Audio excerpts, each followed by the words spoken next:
Hello. Today we're going to discuss change management and some of the practical approaches to managing change, such as Cotter's 8 stages of change. We'll also talk about the incorporation of Patrick Lencioni's dysfunctions of a team when managing change. We'll also discuss some of the consequences of not managing the people side of change. So often when we think of change management, at least from a typical managerial perspective, we're thinking of rules, regulations, policies, and procedures, inefficiencies, and how to gain efficiency. Um, we often forget the people side of change, um, which is probably one of the most important aspects of managing change. So when we manage change for one organization, you're managing change for the multitude of individuals within, or I'm sorry, the change of those individuals, multitude of individuals within that organization. So remember, our organization is either moving forward or we're moving backwards. We're never standing still. We're never stagnant. Um, and also remember, it takes more than technical competence alone to make an organization successful. Managing change is one of those seemingly less tangible but absolutely crucial attributes that an organization needs to remain competitive in the marketplace. So let's, as we always do, let's open up with a question. So, how do organizations find themselves in the position to where change is needed? As always, I'll let you guys pause for a second before I answer the question. So there are certainly external forces that challenge firms, leading to a need for change. However, it's been my experience that most firms begin to falter because the people within those firms cease to communicate and collaborate. Leadership lacks a vision of where the organization is going, and the company loses its way. Um, if an organization can consistently internally communicate and self-learn, they can generally overcome most situations. So some of the reasons for change: corrosive behavior within an organization. Again, remember, technical competence alone doesn't provide a business with everything it needs to survive. Certainly, egos can get in the way, personality can get in the way of the success of an organization, even if they are abundantly technically competent. Um, there's unplanned change. So external forces, regulatory forces, or the market environment can force an organization to have to change and adapt to a new reality. Another reason is new leadership. So the organization may voluntarily change. Typically, when they do that, they're bringing in new leadership, or even if they're not, in this instance, change results from a deliberate attempt to improve an organization's operations. Generally, this comes with new leadership, but it doesn't always have to follow that.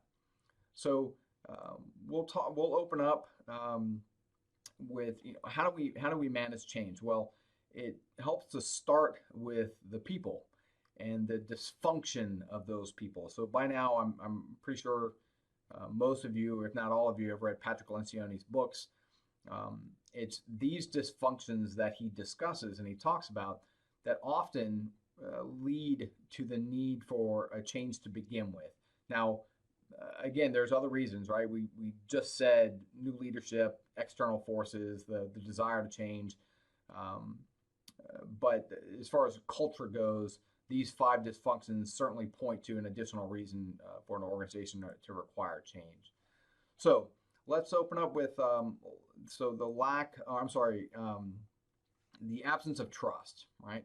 So the root cause for an absence of trust lies within the members of that organization being unable to show weakness, unable to show ignorance or lack of understanding in a certain area. Um, their inability to be vulnerable and open with one another. This is ego, right? This ego is getting in the way. Absence of trust is a huge waste of time and energy.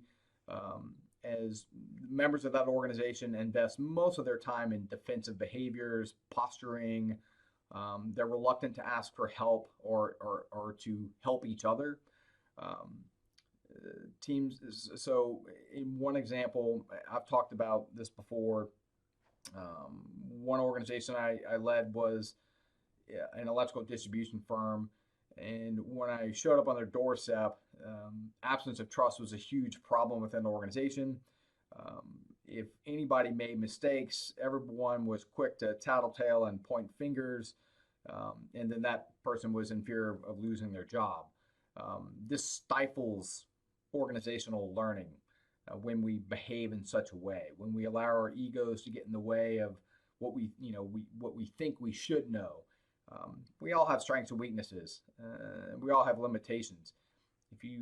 If we're lacking in some technical area or some operational area, um, it's best to overcome that limitation by opening your mouth and attempting to fill your head with the information you need, rather than to pretend you know something that you don't. So teams can overcome, or members of the organization can overcome this dysfunction by sharing their experiences, follow through with agreed upon tasks, collaboration, if needed when completing those tasks. Um, so you can develop a strong insight into the unique characteristics of each team member by learning in which ways they're vulnerable. So I guess what we're trying to drive home here is don't pretend, don't pose. If you're weak in an area, you're only going to improve in that area by opening your mouth and trying to learn something. If you pretend long enough, people will absolutely figure you out. So the next dysfunction is fear of conflict. So if we don't have trust, if we don't trust each other and we're scared to be vulnerable, then that means we're incapable of having an unfiltered conversation or an unfiltered, even passionate debate about things that matter within the organization. Because if we open our mouths, we may expose our ignorance, right? This causes us to avoid conflict. And we've talked about in previous lectures that conflict isn't necessarily something to shy away from, right? We compared it to going to the gym, all right, or going for a run or studying for an exam, that we are bettering ourselves when we engage in managed conflict. So when we don't engage in this managed conflict, we replace it with an artificial harmony. You guys may have heard the term called group think, right? So in a work setting where those members of that organization or those employees don't openly express their opinions, often inferior decisions are the result, right? So if you remember from our managing conflict lecture that diversity, or I think I called it diversity of thinking or diversity of minds, produces a better or a higher quality product than group think or one-dimensional thinking. So going back to our MBTI lecture, if everyone in the organization thinks one way, let's say we're all high sensing or we're all high judging, and none of us are high feeling or any of the other MBTI personality traits, you could see how that lack of diversity produces a one-dimensional result or a one-dimensional product. This is fear of debate, fear of conflict. When working in teams, you absolutely have to understand that managing conflict is productive, and don't shy away from it. Healthy conflict implies candid debate. It's the trust to speak an opinion without fear of retribution or retaliation or tattletaling. So I'm going to talk about ego sort of throughout this lecture, but when we behave this way, when we fear conflict and we don't engage in debate, we're letting our egos get the better of us, right? And as I said in previous lectures, we always make decisions in the best interest of the organization, not the best interest of our ego. So the next conflict is lack of commitment. So Without conflict, so we talked about lack of vulnerability and lack of trust leads to lack of conflict, and lack of conflict or without conflict, it's not easy for team members to commit and buy in to a decision that's being made. So this results in an environment where ambiguity prevails. People generally buy into something when their opinions are included, even if you don't execute their opinions. People just want to be heard, right? I worked in sales a very long time ago, and anytime we would get an upset client, especially over the phone, one of our sort of general rule of thumb was don't argue with them, just let them vent, let them say whatever they had to say. Generally, this made them, for the most part, not always, but generally this made them feel better.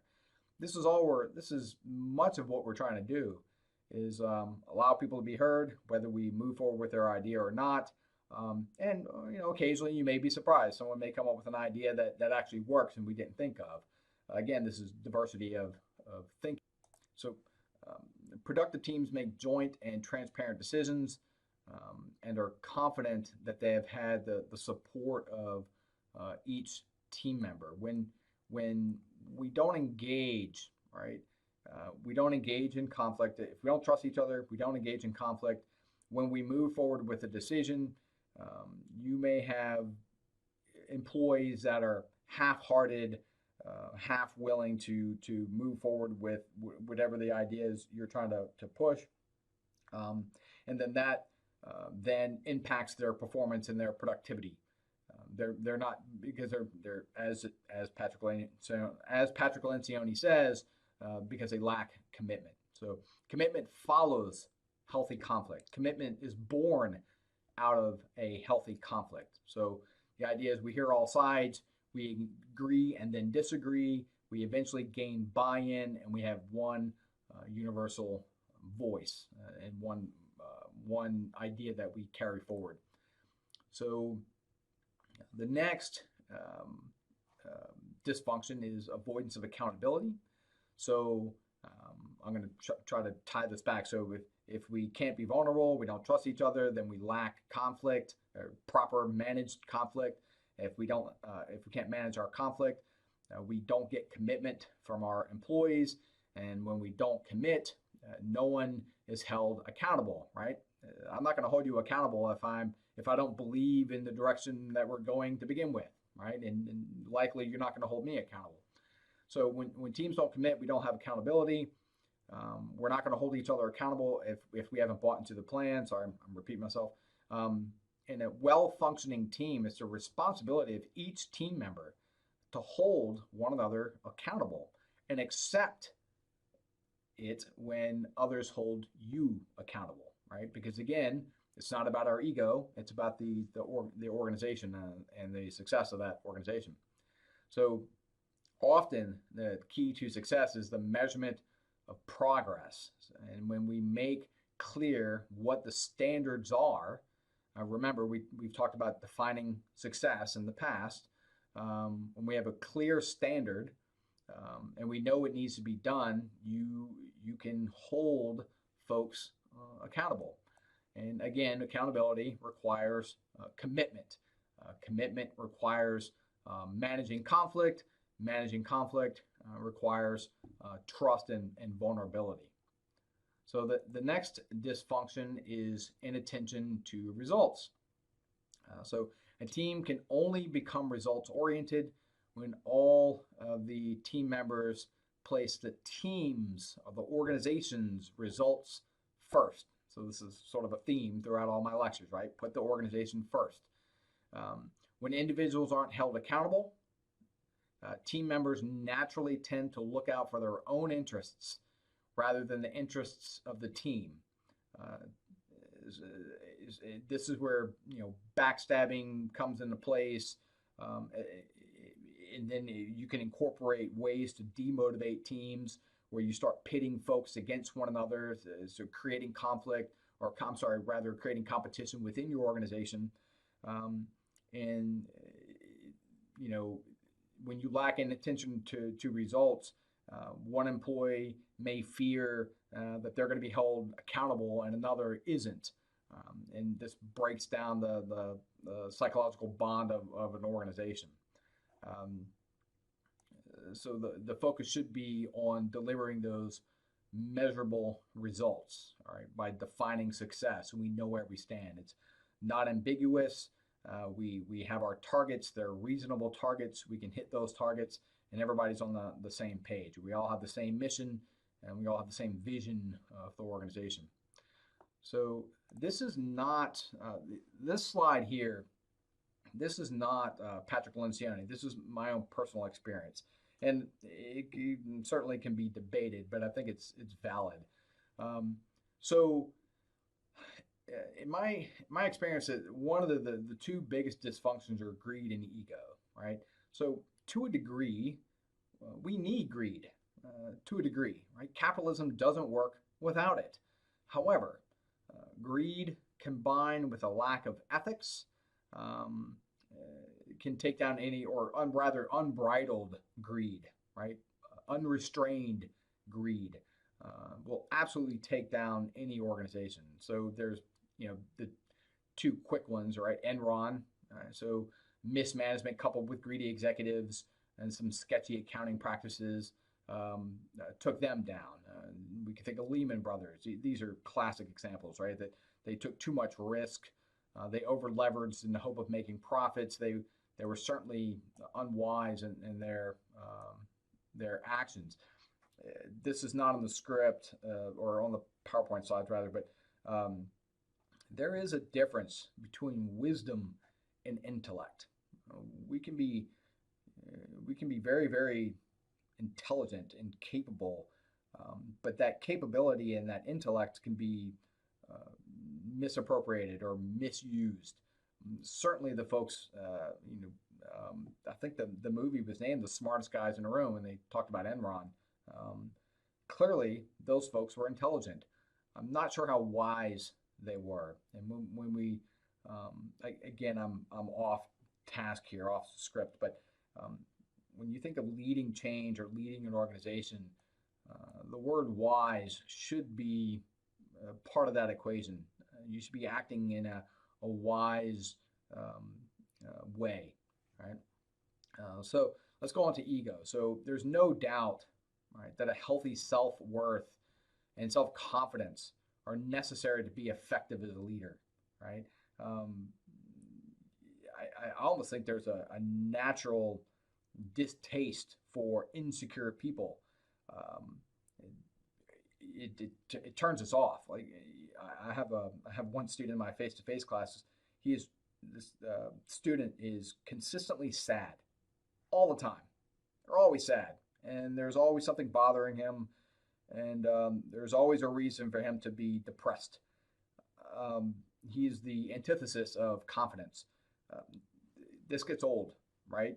So you need, to a degree, you need ego and you need confidence to lead an organization and lead change. The problem arises is when we're overly identified with that ego. It's this idea, this strong sense of me. And all we have is essentially a collection of our thoughts and memories that circle around us. Organizations thrive when leaders focus less on themselves and instead focus on your clients, your employees, the vision of your organization, bringing value to the marketplace, serving your customers. So again, I've said this before, but we make decisions in the best interest of the organization, not the best interest of our ego. So the challenge of change. Well, again, this is an organizational behavior class.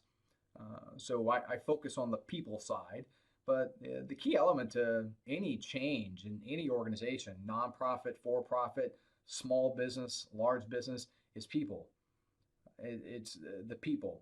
So getting people to buy in to a new way of doing anything is difficult. People resist change. This is why change management is such a difficult task. It's certainly not impossible and absolutely achievable, but the first couple of times you do it, it takes practice.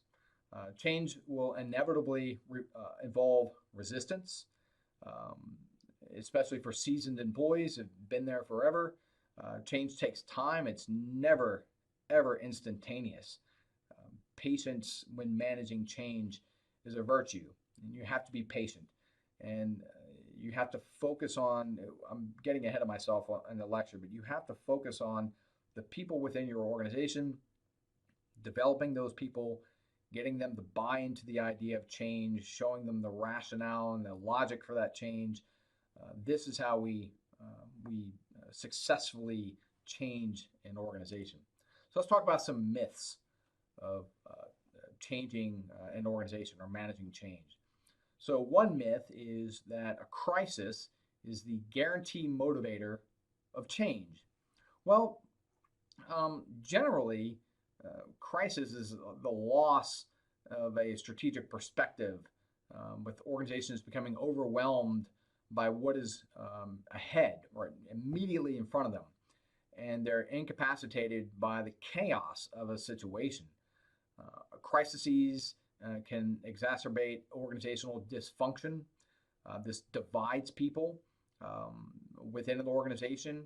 And when people are fearful inside of a crisis, they're not going to be productive, right? So, they'll start looking for other work, and you may lose some of your key players. So, crisis organizationally wide is not necessarily um, um, a trigger for change. Or how about this? It can be a trigger, but it's not necessary. It doesn't have to be a trigger. In fact, crisis can devolve into an organization simply going belly up, right? Crisis within an individual, that's kind of different, right? We talk about personal responsibility. If something is going wrong with me personally, this may be the boot that I need to make me change my way, or change my ways. But when we're talking about an entire organization, 50, 100, 500 people or more, it can get out of control. So crisis isn't necessarily a guaranteed motivator of change. If anything, it could sink your ship. Another myth is compelling facts are the key to change. Well, we've talked about this in previous lectures. Um, I'll ask you a question. Do facts make people change their mind? No, not always. Most people are emotional. And anybody who has studied finance, again, I know I've said this before, but anybody who studied finances or finance knows that markets are irrational. People don't make logical decisions. So no, compelling facts are not the key to change. Remember, there's two other things here, right? Compelling facts is logos. Like we talked about Aristotelian persuasion.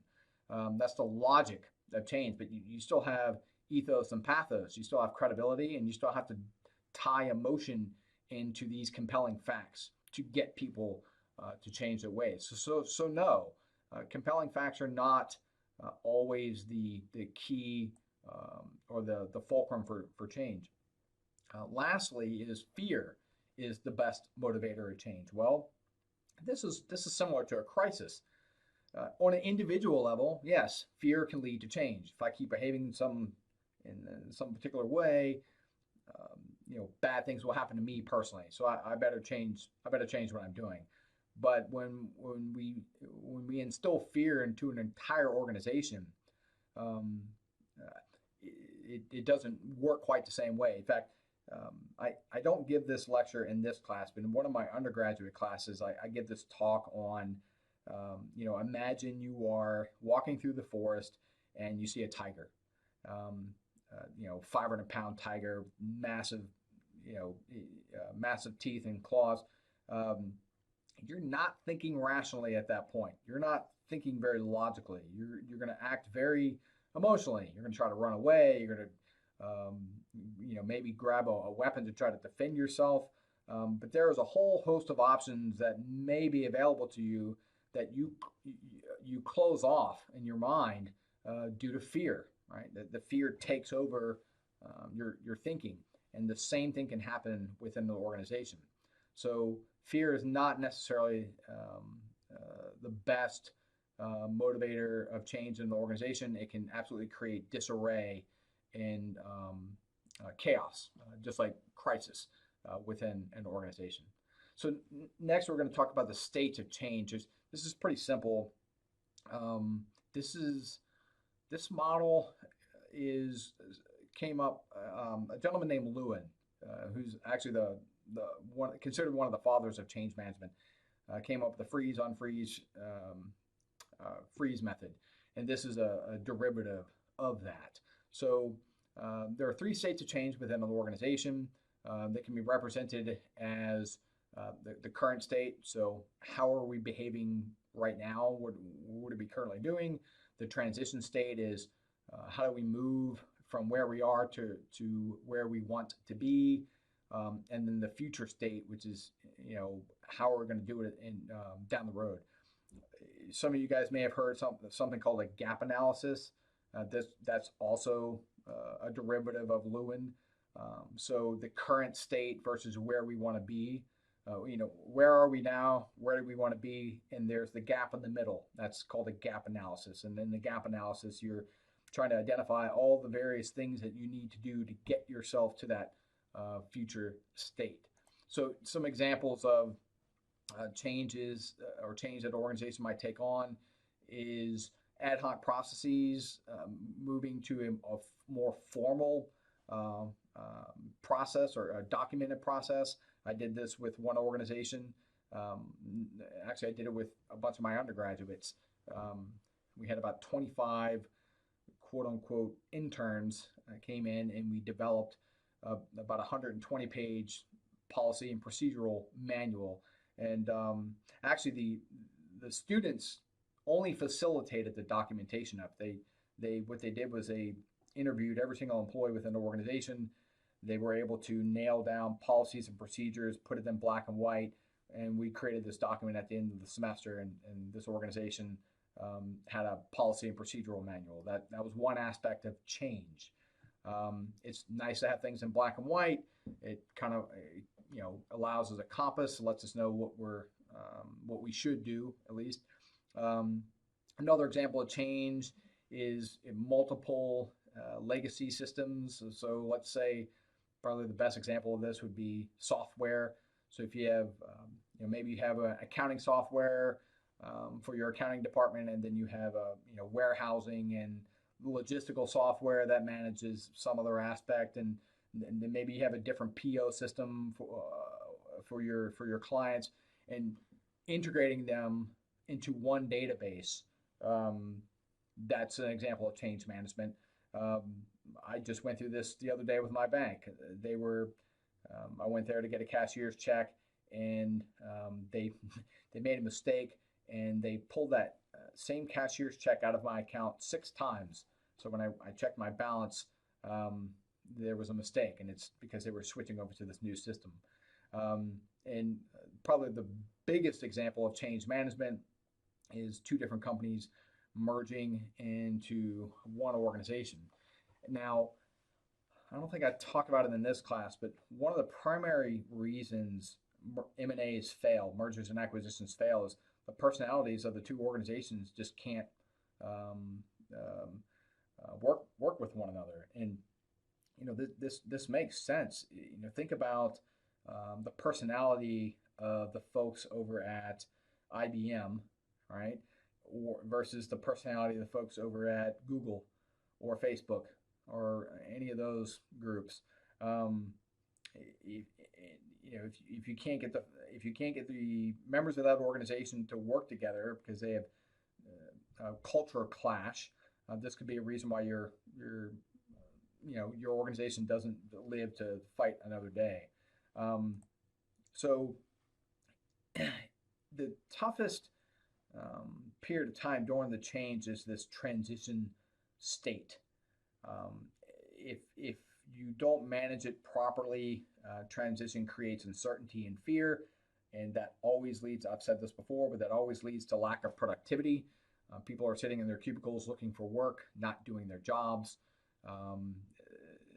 Employees will want to revert to the old way of doing things if they don't see the benefit of doing it, sort of the new improved way, they're not going to tell you this. They'll just go and do how they had always been doing it, because at least on some level in their mind it worked, and they may not be aware of if you don't communicate, how their actions are contributing to the inefficiency of the organization.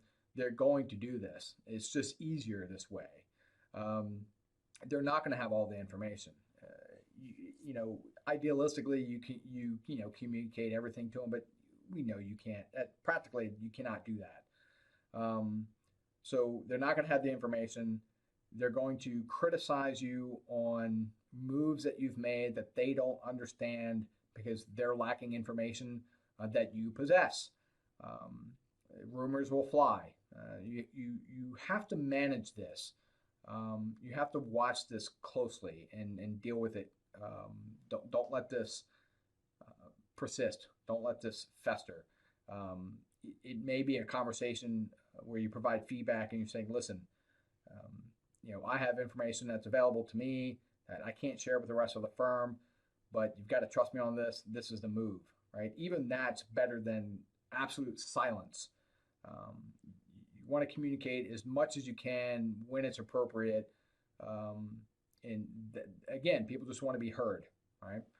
All right. So in reality, when we're managing change, you're managing the individual state of every single employee or member of that organization. So you have to bring everybody through this, how they currently do it, this middle process of we're training them how to do it differently, and then that process being solidified and having it stick, which is the future state. But so the bigger the organization, I don't want to say monumental, but the tougher this task, right? If you're managing an organization of 35 folks or 50 folks, getting them through that change is probably going to not take as long. It might take you a year or two versus an organization with 1,000 folks or 2,000 or 3,000 folks, huge organizations. Managing that change is going to take much longer because you are trying to change each individual within that organization, and your vision of how things are supposed to be has to trickle down to every single employee within that firm. You have to have a solid management team, a solid executive team that buys into your vision of what this change will look like. You have to get feedback from them. You have to get buy-in from them. You have to allow your executives to be heard, because at the end of the day, they will be the ones carrying your torch. Right. So again, this is just this is what I said earlier, that an organization's future state is actually the collection of a multitude of future states from a multitude of employees. So that's the same slide, sorry. So how do we develop our people to adapt to change? I'll let you ponder that for a second, and I'll come back and you can come back to me. So we develop our people by providing feedback, right? So we've talked about this before. I'm not going to go over the feedback model again because we've done that in previous lectures. But as we've said, for many, feedback is, people are scared to do it. It's akin to criticism or an attack.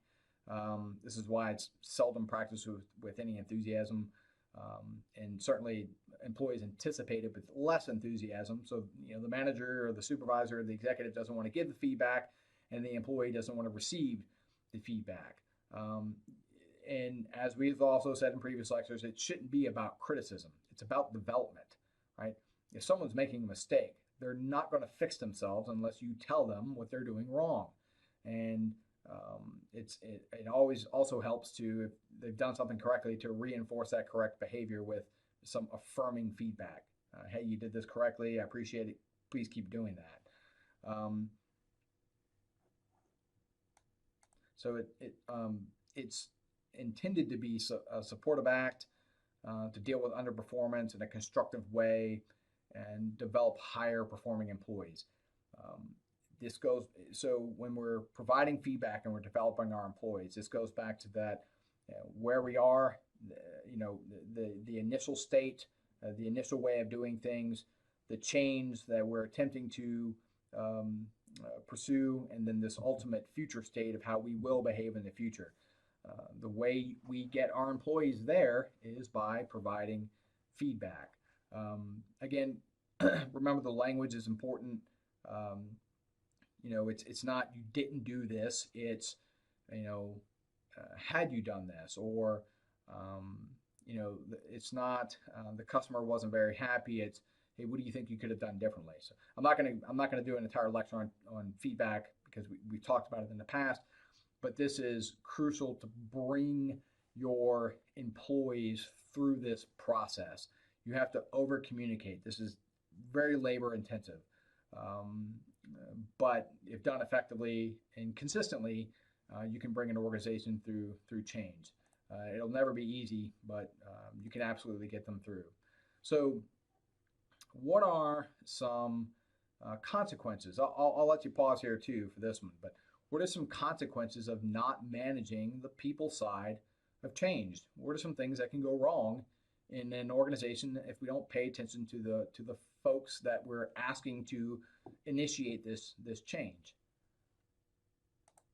Well, again, they'll be less productive. Um, um, Management will experience a passive resistance. I think it's a given. Actually, you're always going to experience some resistance. Um, uh, if the employees are fearful, right? If we go into this crisis mode, you may lose employees. I know in the plants and the industrial and oil and gas plants, this is a big thing. These guys are super marketable. If they get upset with a firm, it's at least from what I've witnessed. I'm not in that industry, but from what I've seen, is it's not that hard for them to find another job. If they've been in that industry for 20, 10, 10 or so years, or even 5 years, they can pretty quickly move over to another organization. Um, this is why we're managing the people side of change. Um, some employees simply may not care about the current state. So I don't know if I brought this example up in the past, but the electrical distributor that I worked with, we had drivers that would go and pick up tools from these industrial plants, and we would repair them. The shop guys would repair them. And one of the things the drivers weren't doing is they weren't labeling the tools. So we get a tool that would show up, and these tools, they could be worth a couple $100, maybe even 1,000, maybe even more, depending on what it was. But the drivers would go to the plant, they pick up the tool, they wouldn't mark it, they bring it back to the shop, set it down on the table, and walk away. And no one knew who it belonged to, where it came from, what the problem was. So one of the rules I enacted was, hey, drivers, when you go and pick these tools up, you need to tag it, tell us where you got it from, who the point of contact was, a phone number, an address, some type, and a date, because one of the metrics we measured our success by was getting those tools back to those plants in a timely manner. Well, the drivers, this was the first time I'd ever managed a large scale change. They could care less. In fact, they were irritated with me for making them tag those tools. They were disinterested in um, in in participating in that change. I don't even think they realized that change needed to happen. And I was this new guy coming along, enforcing new rules, and they were irritated. Why should we? Why we've never had to do this before? Why all of a sudden you show up and we have to do it now? And it's probably because I didn't communicate well enough.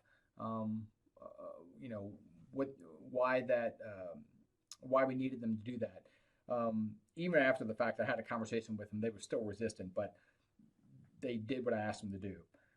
But it's absolutely possible that you leading to change, you'll see all these reasons and motivations, and if we don't change, these bad things can happen.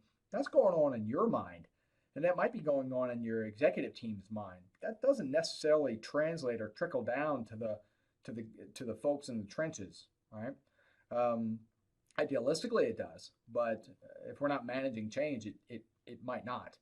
Um, so employees without knowing the full picture, they'll argue about the need for change. So the drivers did this to me. Why should we do this? Again, they don't have all the information. You do. Um, we'll notice that they'll seek workarounds. They'll take more sick days. They're absent more. This is we're not communicating to them enough. They don't see the need for the change. They don't see the light at the end of the tunnel. To them, this is just more work. It's more complicated now. Why can't we do it the old way? It was way easier. They don't realize that the old way was the reason the company's failing. They might not even, I hate to say it, they may not even care that the organization's failing. You may just be a paycheck to them. And lastly, if we don't manage the people side of change, it ends up being an us versus them. I've managed to avoid this every time I've led change within the organization, but it ends up, what I've seen on the outside looking in is it ends up being the executives or the management versus everybody else. And generally management digs its heels in, and they enforce, they force change on the employees by using a hammer. They just pound their fist on the table and say, "Do what I tell you to do," and you create this divide between management and employees. You want the employees, as best you can, you want the employees to be on your side. Again, this is ideal. You're not going to get every employee on your side. If you can't get someone, and this goes back to the feedback in previous lectures, if I have an employee and I'm trying to manage the change of an organization, and I'm providing feedback and giving them chances and giving them opportunities to fix their ways and change themselves, if they can't adapt to the change, they've got to go. Right? You want them to stay, but at the end of the day, we all make our bed. So if an employee doesn't buy in, then you have to prune the tree, so to speak, and you will eventually have to let them go. That should be your last option. You don't want that to be your first option, but it's an option nonetheless. So what does it feel like to lead change? Now, forgive me, I may sound a little hyperbolic here. This is mainly directed at some of you guys. I'm reading through your homework assignments. You lead huge organizations, so you may have already gone through this. But for those who haven't, this is more directed to you. So it depends on the scope of the project, right? Obviously, larger projects have more at stake, and the more at stake, the more sort of scary it could be. The first time you lead a major change project, you're gonna feel on an island by yourself. You're gonna feel a little bit, on the outside you may emit enthusiasm and confidence, but you will second guess yourself on some level. You're going to second guess yourself. You're going to be stressed, and I want to point out the difference between the two. So, stress versus panicking. Stress is when you know exactly what you need to do, but you don't have a lot of time and the resources to do it, but you do have a clear vision and direction in the area that you're going. Panicking is when you have no idea what you're doing and you don't have time and resources. In either case, slow down, collect your thoughts. You set the tone of your organization. Even if you're not the CEO, even if you're just managing a branch or managing a division within the organization, remember, you're the face of your company to the folks that report to you. All right, you set the tone. Never let your employees see you sweat. I'll give an example of when I didn't do this. So, one of the organizations I was working with, the bank had put us in a workout. This happened a month after I showed up. There was nothing I could do about it. Um, I had the conversation with the bank before I got there. They told me I didn't have a lot of time to turn things around. I thought I had more than a month. Um, so I'm there for about 4 weeks, um, and I went to a meeting that day. I won't say what bank, but I went to go meet with the bank to talk about our financials. And normally, this was a blue it was a blue collar company, so most of us didn't wear suits and ties. It was really khakis and a button down shirt, or jeans and a button down shirt and dress shoes. So the day that I had to go speak with the bank, I showed up in a suit and tie. So I instantly looked different than everybody else. I'm in a fishbowl. Everybody's paying attention to me. Everyone knew that I was there for a reason, that I'd been hired for a reason. They knew that the company was struggling. So I went to the bank, and I met with the bank president, and it was a lousy meeting. And I was in a bad mood. And out of sort of this sense of duty, I went back to work. Right, I've got stuff to do. I've got to finish out the workday. I'm not gonna leave work at lunch. Right? Who does that? So I walked back into my office with this. Um, One of my weaknesses is I don't hide emotions very well on my face, and I was irritated, and I was stressed, and I was worried, and every single employee saw that on my face, and that tone trickled down to everyone that worked there. So uh, unintentionally, I scared everyone, and it took a minute to return to the tone that I had set before. It doesn't take much, especially when people know that their company's in trouble, especially when employees who are paying mortgages or paying either college tuition or high school tuition, um, uh, you know, their livelihoods at risk. Um, they are watching and looking at the leadership of their organization. So you set the tone, and we always set a tone of calm, cool confidence. Now, um, with your executive team, you can be a little more, or your management team, your leadership team, whatever you want to call them, you can be a little more open. But even still, um, you have to compose yourself. You never show weakness, right? Your demeanor will absolutely impact the tone of the entire firm, which impacts the how change is managed through the firm. Um, so best case scenario, and again, forgive me if I'm being a little too hyperbolic here, but the best case scenario, let's say you work for a large organization, you're trying to change, a plant, right, or a large division, and you fail. Well, the worst case scenario is just you.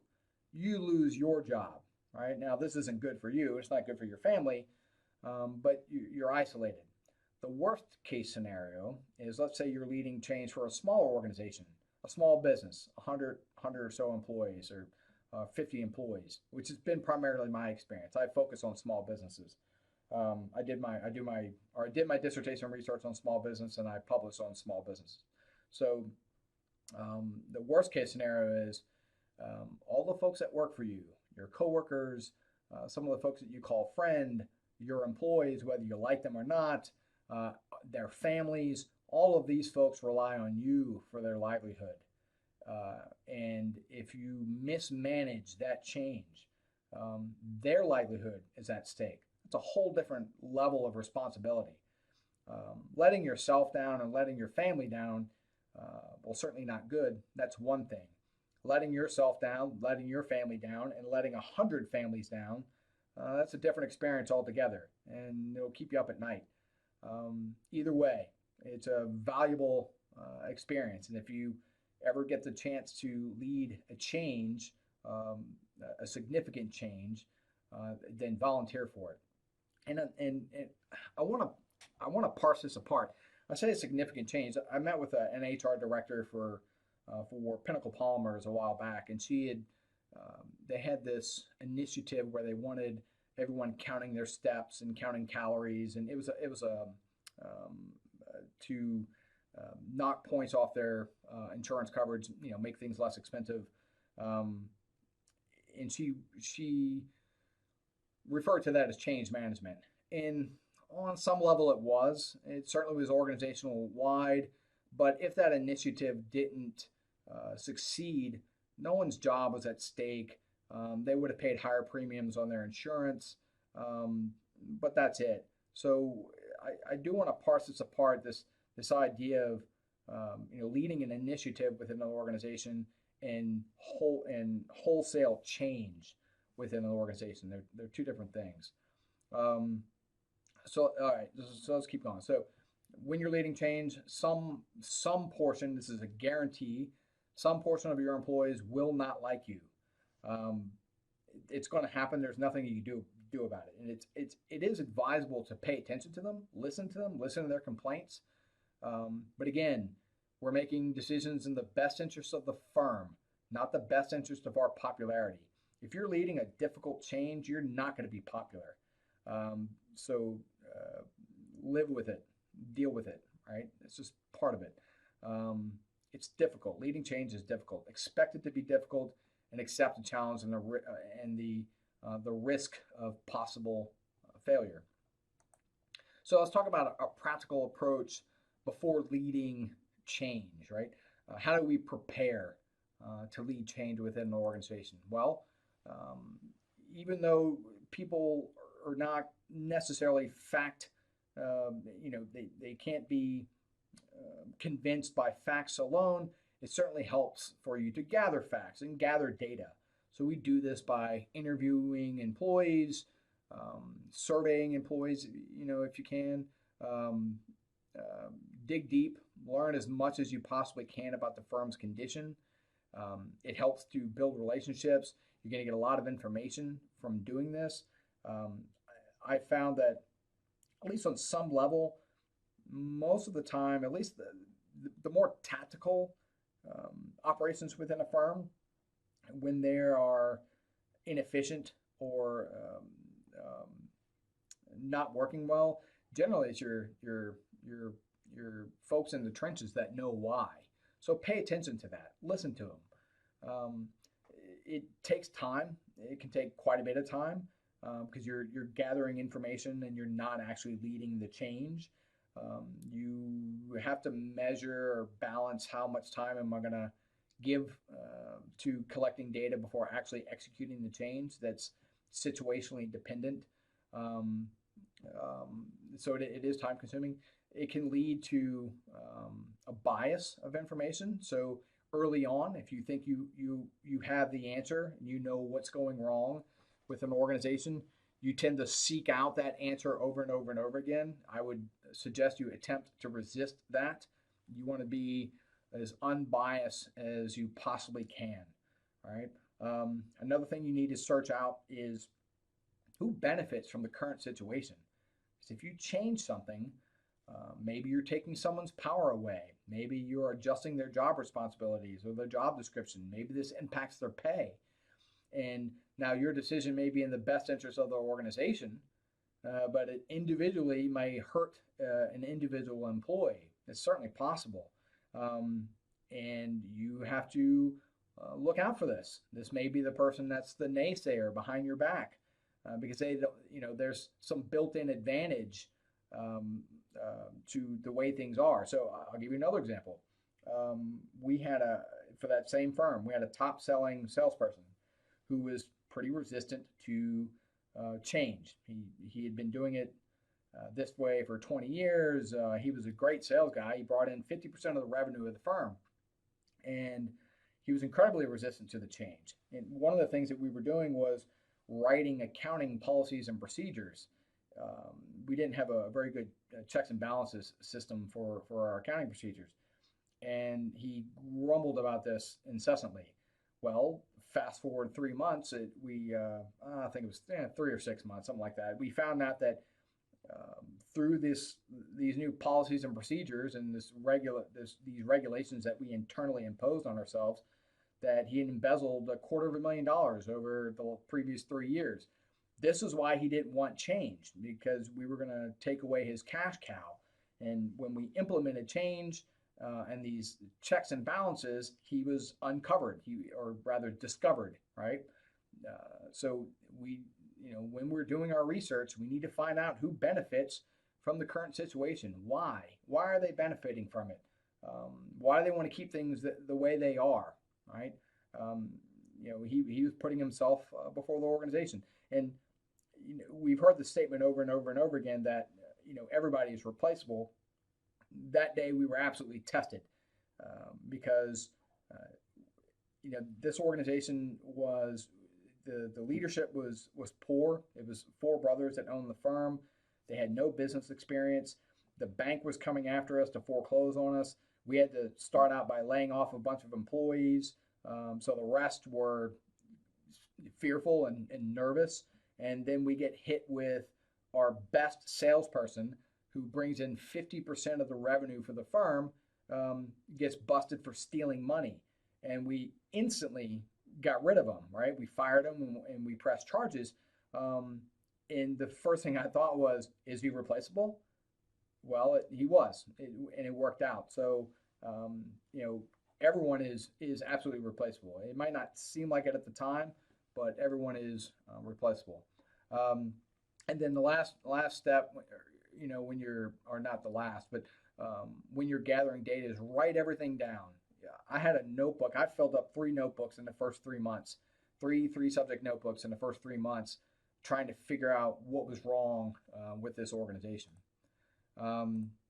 So again, we want to, when we start to implement this change, we want to define goals in terms of results, right? So we've talked about defining success.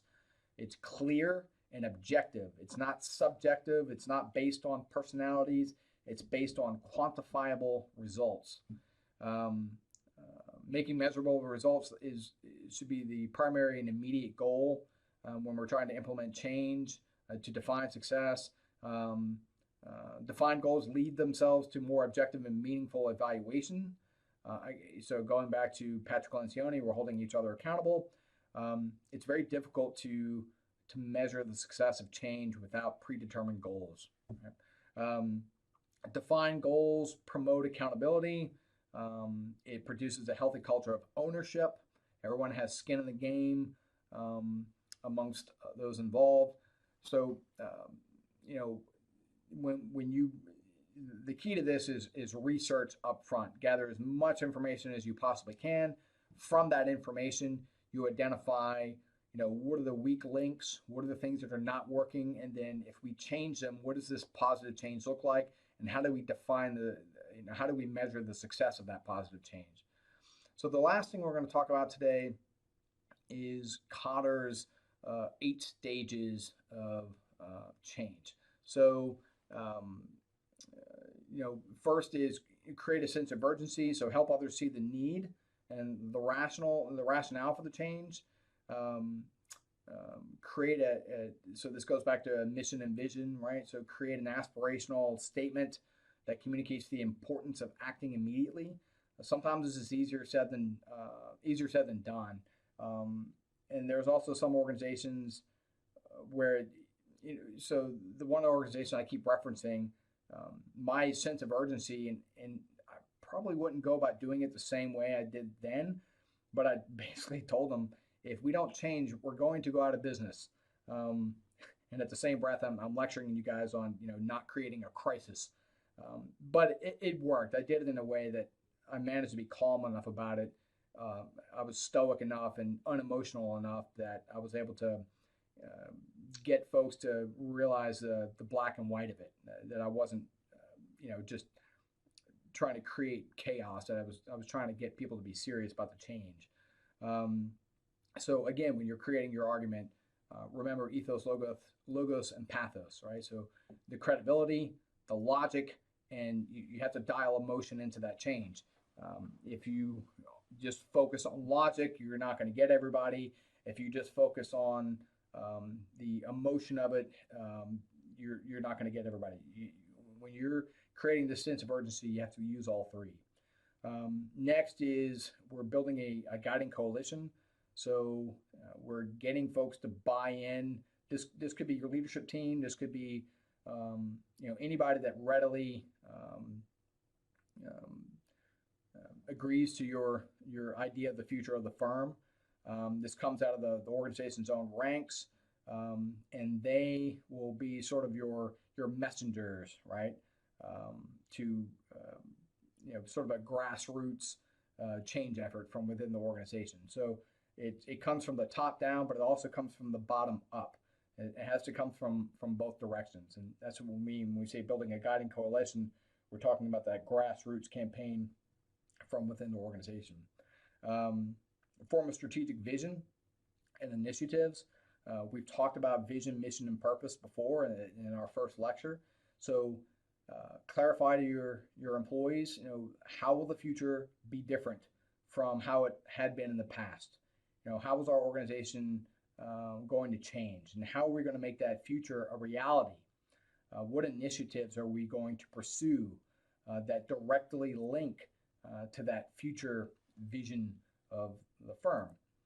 So the next is enlist a volunteer army. So large scale change can only occur when vast numbers of employees rally around a common opportunity. So this volunteer army is born out of um, your initial your initial guiding coalition. Um, they must be bought in and urgent to drive change and moving in the same direction. So if you can't get everyone bought in, and you have some naysayers that are thorns in the side, you provide feedback, you try to coach them, you try to bring them up to speed. Uh, but in this case, if they don't want to buy in, this isn't normal, right?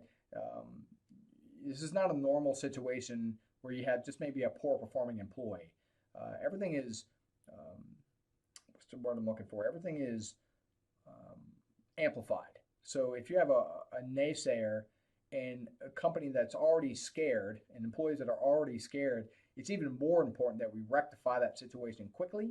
And if we're not able to do that, then that employee has to go. Right. Number 5, we enable action by removing barriers. So inefficient processes, legacy processes that um, maybe they don't have a purpose for existing anymore, but they've hung in there just because that's the way we've always done things. It's important to remove these barriers. Um, another um, you know Another thing that can happen within an organization is you have the accounting silo, the operations silo, the sales silo, and those silos don't communicate with one another. This is another cause for dysfunction within an organization and the need for managing change. You want to get each of those silos aligned with the vision of where your change is going.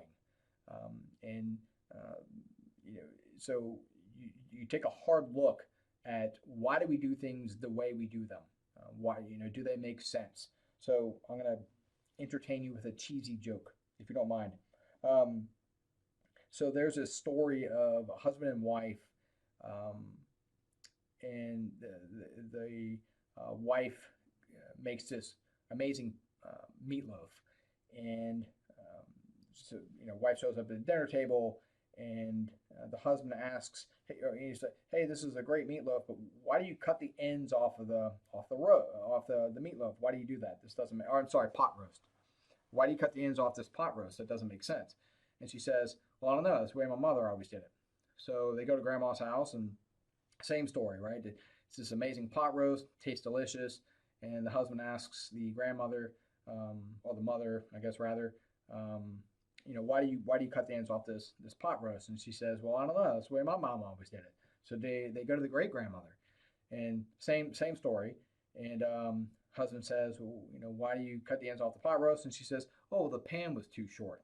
Right? So that's a goofy little story, but sometimes when we initiate a policy, it makes sense at that time, and then fast forward, months or years, that policy might not make sense anymore, but we follow it because we've always followed it. So we take a hard look by enabling action and removing barriers. We're taking a hard look at our policies. Do they make sense? Right? Are they hindering our employees from being the most efficient and productive that they can be? Remember, poor performance isn't always the employee's fault. It could be, but we could be also setting them up for failure. So by removing barriers, taking a hard look at our policies and procedures, we enable them to be successful. Generate short-term wins. So, you know, when you accomplish some win, you meet some tangible goal, celebrate it. Make a big deal out of it. Right? People want to feel those benchmarks. They want to know that, hey, we're moving in the right direction. They want to be communicated to. Right? So wins are the molecules of results. They must be recognized, collected, and then communicated back to the organization early and often. This enables us to track the progress and energize our employees. Right? So last slide is, sustain acceleration, and institute change. So once we've gotten a couple of those short-term wins under our belt, press harder after the first success, right? Your increasing credibility can improve the system, structures, and policies. Be relentless with initiating change until the vision becomes a reality. So you get that first win, you celebrate, get back to the grindstone, and continue to accumulate those wins. This is how we accelerate our change and sustain the acceleration of our change. And last is the institution of that final change. So this would be the when we talk about states of change, this is the future state. So we articulate the connections between the new behaviors and the success of our organization. We connect that with the overall vision of where the organization is going, and we make sure to continue until it become old habits, right? So one of the things, we've talked about this earlier, people are going to want to go back to the old way of doing things. You have to encourage them, mandate them that they don't behave in that way. You have to stick to the new change. And if the new change, if some policy that you're trying to implement is not quite working, the answer is not to go back to the old way, because the old way was clearly failing. So when you're trying to implement a policy change, it's best to get your employees bought in. It's best to get their input. But if something's not working, don't go back to the old way. Try to fix the new way. And one thing I used to say to this organization I keep referencing is, our first solution may not always be our final solution. But as we identify new ways and more efficient ways of doing things, you're going to identify new problems. Well, fix those problems and move forward. Don't revert back. Okay. All right, so let's go over the homework for this weekend.